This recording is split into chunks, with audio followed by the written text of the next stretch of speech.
외로움은 공통된 운명입니다. 혼자 사는 사람들만 외로움을 느끼는 것은 아닙니다.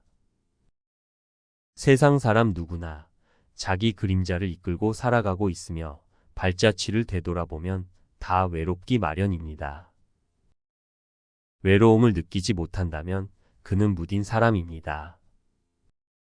너무 외로움에 젖어 있어도 문제이지만 때로는 스쳐가는 마른 바람을 통해서 자기 정화, 자기 삶을 맑힐 수가 있습니다. 따라서 가끔은 시장기 같은 외로움을 느낄 필요도 있습니다. 이 세상에서 영원한 것은 아무것도 없습니다. 어떤 어려운 일도, 어떤 즐거운 일도 영원하지 않습니다. 모두 한때입니다. 한 생애를 통해 어려움만 지속된다면 누가 감내하겠습니까? 모두 도중에 하차하고 말 것입니다. 좋은 일도 늘 지속된다면 사람이 오만해집니다. 그리고 어려운 때일수록 낙천적인 인생관을 가져야 합니다. 덜 갖고도 더 많이 존재할 수 있어야 합니다. 이전에는 무심히 관심 갖지 않던 인간관계도 더욱 살뜰히 챙겨야 할 것입니다. 더 검소하고 작은 것에서도 기쁨을 느끼도록 노력해야 합니다. 삶에서 참으로 소중한 것은 어떤 사회적인 지위나 신분, 소유물이 아닙니다. 우리들 자신이 누구인지 아는 일입니다. 그 어느 때보다 힘든 시기를 당했을 때 나는 누구인지 의문을 가져 자기 존재를 확인해야 합니다. 자신이 지니고 있는 직이나 돈, 재능이 중요한 것이 아니라 어떤 일을 하며 어떻게 살고 있는가에 따라 삶의 가치가 결정됩니다. 자신을 위해 훈련 시간을 갖는 것은 결코 시간 낭비가 아닙니다. 오히려 시간을 현명하게 쓰는 것입니다. 자신이 자신과 하나가 되면 마음이 무엇을 해야 하고 하지 말아야 할지를 알게 됩니다. 그리고 몸과 의식의 치유와 평화를 위한 기회를 주게 됩니다. 내가 평화를 회복하면 다른 사람들과의 평화도 회복하게 됩니다. 당신은 자신의 슬픔과 절망, 내적 갈등을 피하기 위해 애써 다른 이들을 도우려고 해서는 안 됩니다. 자신이 평화롭고 강건할 때만이 자신의 봉사가 타인에게 도움이 되는 것입니다. 다른 사람에게 얼마나 자비로울 수 있는가를 보면 그가 얼마나 행복한 사람인지 판단할 수 있습니다. 삶은 너무나 소중합니다. 이 소중함을 깨닫고 타인에게 평화를 실천하는 사람은 자기 자신도 아끼고 사랑할 수 있습니다. 이타심을 가지고 타인을 그대 자신처럼 생각하십시오. 우리 모두가 상호 존재한다는 사실을 알게 될 것입니다. 많은 사람들이 삶에서 소외감을 느낍니다. 그러므로 우리는 서로의 자비심을 주고받을 수 있는 환경을 만들어 가야 합니다. 많은 이들은 소비라는 도피처를 찾아다닙니다. 자신감이 없어지거나 우울하고 공허할 때 먹고 마시고 쇼핑하는 것으로 만족을 찾으려고 합니다. 이들은 순간적이나마 내적 공허감을 채웠다고 생각하지만 실은 감각만을 채우고 있을 뿐입니다. 또 다른 이들은 텔레비전에서 안식처를 구합니다. 우리의 내부에서 방영되고 있는 혼란이나 갈등, 절망의 프로그램을 회피하려고 끊임없이 텔레비전을 보기도 합니다. 우리는 자신에게서 도망가는 습관을 깨야 합니다. 마음의 평화와 기쁨, 행복을 원하면서도 어떻게 얻어야 하는지 알려고 하지 않는 습관을 깨야 합니다. 평화는 항상 당신에게서 시작됩니다. 아름다움과 선량함을 일깨우는 생활을 하고 있는지에 대해 자신에게 끊임없이 질문해야 합니다.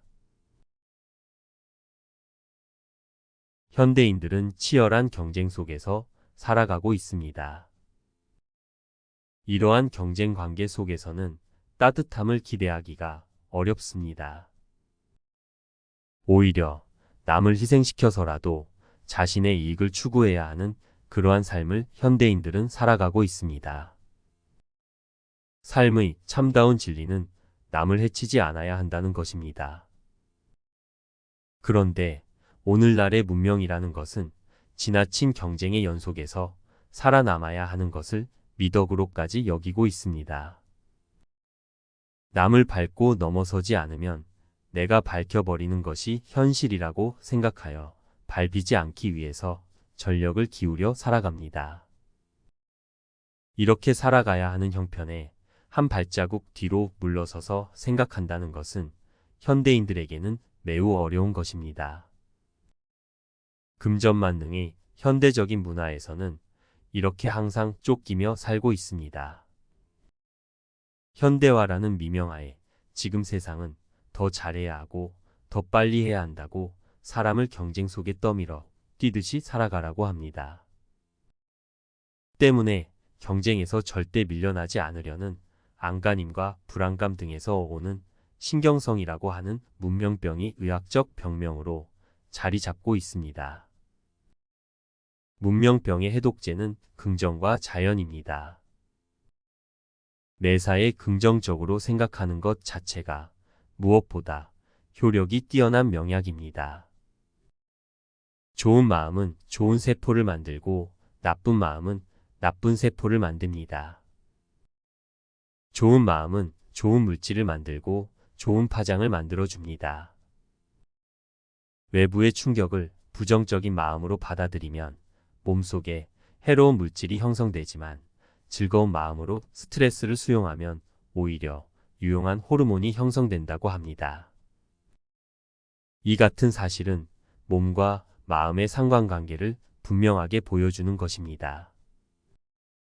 우리는 자신이 살고 있는 이 자리를 살리려는 마음으로 바로 이곳에서 자신을 표현하며 살아야 합니다. 고통으로 오는 모든 주어진 과제들에 대해 당당하게 받아들이고 주변을 향해 너그러운 마음이 있어야 합니다. 그러기 위하여 우선 본인의 마음과 정신에 힘이 있어야 현실을 직시하여 세상에 너그러울 수 있습니다. 삶이 아름답고 풍요로우려면 모든 것에 감사해야 합니다. 항상 지금 이 자리가 어디고 나는 어디로 가고 있는가를 똑바로 점검하는 습관을 가지려 노력하길 권합니다. 우리가 살아가면서 만나게 되는 모든 고통은 우리의 영혼의 성장을 위해 꼭 있어야 하는 것이며 고통이 있기에 우리는 반성할 기회를 갖게 되고 정화의 기회가 주어지는 것입니다. 자신의 능력 부족을 인정할 수 있고 다음 날을 기약하는 삶은 용기 있는 사람의 처신입니다. 이런 사람은 고통 속에서도 성장하는 참다운 영혼을 지닌 사람입니다. 우리의 인생은 자신이 선택한 마음가짐에 따라 결정지어집니다. 자신의 결단이 자기 인생의 성패를 결정짓게 하는 것입니다. 현재의 자기 위치는 모두 자신이 선택한 행동의 결과이며 마음가짐이 만들어낸 것입니다. 하루하루를 살아가는 데 있어서 우리는 분명한 목표의식을 갖고 나의 삶을 인도해 가야 합니다. 목표가 없고 바라는 바가 없는 삶은 아무런 의미가 없는 삶입니다. 목표를 향해 앞으로 나가다 보면 어려움과 괴로움이 닥쳐올 수도 있습니다. 목표를 달성하기 위해서는 도전할 수 있는 정신과 시련을 극복해 나갈 수 있는 용기를 키우도록 노력해야 합니다. 고통을 스스로 이겨낼 수 있을 때 인생은 밝아지고 무한한 생명력이 솟아나온다고 합니다. 주어진 어려운 환경에 맞서서 그것을 극복해낼 수 있을 때 굳센 마음을 키울 수 있고 숭고한 영혼으로 성장할 수 있게 됩니다. 고통은 본성의 문을 여는 열쇠입니다. 고통에서 빠져나올 수 있는 영혼은 한층 더 높은 차원으로 발전합니다. 끝없는 발전과 창조는 살아있는 존재가 가질 수 있는 가장 큰 가치입니다. 자기에게 주어진 일을 하면서 끝없이 불만과 불평을 늘어놓는 사람들에게는 결코 작은 발전도 있을 수 없습니다. 자기에게 주어진 몫을 맡아서 정성과 사랑을 기울여 해결해 나갈 때에 빛나는 결과를 창조해냅니다. 자신에게 주어진 고통의 몫을 사랑하는 사람은 참된 창조의 기쁨을 만들어낼 수 있고, 창조적인 일을 하는 한 그 사람은 절대 쓰러질 수가 없는 것입니다. 주어진 그 몫을 통해서 그 사람은 삶의 가장 빛나는 것을 깨닫게 되는 것입니다. 묵묵히 자기의 일을 해나가는 사람은 어떤 일을 맡아 하더라도 지금 자기에게 맡겨진 일을 해나가는데 마치 자신의 전체를 던져 넣듯이 일을 해갑니다. 발전하는 삶을 살기 위해서나 창조의 길을 걷기 위해서나 매사에 조급하게 서둘러서는 안 됩니다. 늦건 빠르건 일이 되어가는 과정을 세세하게 음미하듯 즐기듯이 살피며 자신의 발걸음을 순서대로 밟아 나가야 합니다. 결과에 조급해하는 마음은 그 결과를 이루어감에 의심하는 마음이 있기 때문에 생깁니다. 의심하는 마음은 오히려 성취를 방해하는 부정적인 에너지가 됩니다. 그 일이 착한 마음으로 시작된 일이라면 착한 마음으로 이루어가고 있는 한은 착한 결과를 이루어낸다는 굳은 믿음이 있어야 합니다. 반성이란 외로운 길을 혼자 걸어가는 우리들에게 절대적인 지침서입니다. 나이가 40이 넘은 후의 얼굴은 자기 책임이라고 합니다. 그 사람이 어떤 삶을 어떻게 살아왔는가에 따라서 그 얼굴의 모습이나 분위기가 정해집니다. 선천적으로 예쁘게 태어났는데도 살다 보니 어느새 천해 보이는 얼굴이 있고, 바탕이 그렇게 예쁘게 태어난 것 같지는 않은데도 나이가 들어갈수록 우아하고 귀해 보이는 사람도 있습니다. 부모로부터 아무리 잘생긴 바탕을 받고 나왔다 하더라도 살아가는 동안에 자신의 삶을 어느 방향으로 이끌어 왔는가에 현재의 모습이 이루어집니다. 인간의 마음은 바깥쪽에서 오는 어떤 환경과 만나지 않는 한은 투명한 물과 같아 그냥 빈 그대로입니다. 그런 마음을 그냥 자유롭게 놓아두세요. 그러면 마음이 차츰차츰 투명해질 것입니다. 이런 마음의 본질을 이해할 때 비로소 넘쳐나던 개념의 과잉에서 벗어나 휴식을 얻을 수 있게 됩니다. 그런 노력은 적당히 그러나 꾸준하게 항상 이어져 가야 합니다. 인간의 행복이나 만족감은 결국에는 자기 자신의 내면에서 솟아나오는 것이 있어야만 하는 것입니다. 저 깊은 속에 있는 자기 마음의 소리에 신중하게 귀를 기울여 보세요. 자기를 관찰하고 마음을 응시하는 것에서부터 많은 알아차림의 효과를 얻을 수 있습니다. 사람은 지식의 틀을 아무리 넓혀가도 마음이 풍부해지지는 않습니다. 지식은 지혜의 한 현상이며 지식이 지혜는 아닌 것입니다. 지혜가 나타나는 것은 진실을 실천해감에 있습니다. 그러니 지식이 많다고 잘난 체해서는 안 됩니다. 진리를 따르고자 하는 사람으로서 자신의 사념과 언동의 잘못을 수정하는 길은 반성의 길뿐입니다. 그것이 바른 길로 걸어가는 길이기도 합니다. 모든 괴로움은 마음에서부터 이루어집니다. 그러므로 마음을 잘 다스려야 하는 것이고, 교만한 마음을 버리고 자신이 잘못한 말은 아무리 작은 것이라도 뉘우칠 수 있어야 하고, 자신을 해치는 사람에 대한 나쁜 생각을 버리고 나쁜 말을 하지 말아야 합니다.